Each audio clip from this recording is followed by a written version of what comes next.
keep calm and carry on. I love all the keep calm things. It's how most of us approach negative situations. Calm down. Keep down. Calm down. But let's talk about, Dr. Nick, what calm can stand for. Yeah, I read it in the issue of Psychology Today. He gave it the words curious, accepting, loving compassion. And motivated. And motivated. So and he breaks them down. Okay, let's break it down. So C for curiosity. Why is that so important? Well, first of all, it's important because many of us grew up with curiosity kills the cat. Mm-hmm. And so it had a negative connotation. I have still wondered why I was ever told that. Because curiosity to me is the stuff of who I am. I just think being curious is basically wanting to know who you are, what's going on, what's the mission, why am I here, tell me about your backstory. I want to know how you got to where you are.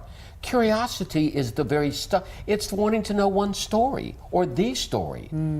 What is a city? What is a city-state? What is politics? It's just curiosity and never ever being done. Because it connects us, right? It connects us with the world. It connects us to people, with ourselves, right? And it keeps us somewhat future-oriented. We're curious. We're looking for some kind of understanding, clarity. Yes. I'm curious about that. I'm curious as to why you said that. You know, someone says, you know, I'm going to fight for this relationship, and I say, I'm curious about the word fight. Oh. You hear how much fun curious can be? Of course. Why did you say fight? And it's not that we're trying to catch anybody. It's just curiosity. Yes, yes. It's great. And acceptance. Acceptance. Well, acceptance is the way he sees it is more about pain and awkwardness and suffering. That we instead of trying to again avoid or fight or flight, we accept the pain. It kind of the Buddhist life suffering, is suffering. And to accept it is to simply really, this too shall pass, but I am in it. Mm-hmm. I have often said, Whitney, it's wonderful to say, let's don't take anything personally. Sometimes we take things personally, and there's a reason why, because it hurt. Mm-hmm. Mm-hmm. And to accept that and say, I'm just hurting, I'll be okay, is a part of acceptance. And again, how wonderful would it be if children started learning that early, so that they don't escape from suffering every time they can. Of course. With other pleasurable moments. It's like it's all right to be in the pain. It's okay, accepting it.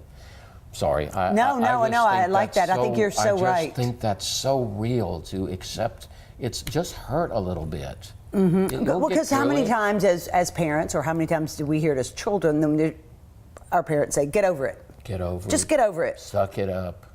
You know, or you shouldn't feel that. Oh, yeah. You know, and it's like, you shouldn't be sad or mad or... Yeah. How healthy to say, feel it, own it.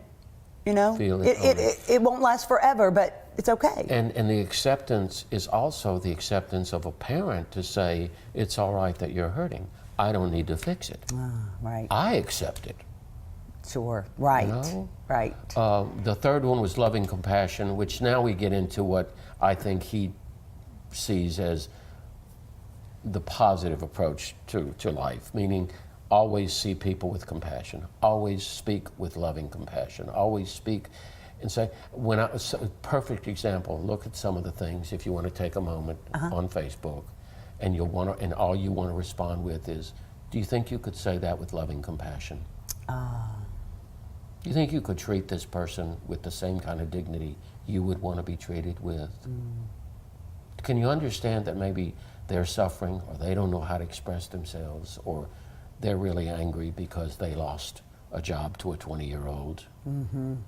It's always just having a sense of compassion, of and empathy, right? Empathy, and I don't want to judge you again or criticize. I just want to try to understand. Now we're back to curious, how they all kind of fit in, right? You know, and then the last one was motivated, and again, it's motivated towards, in his mind, values. What am I becoming?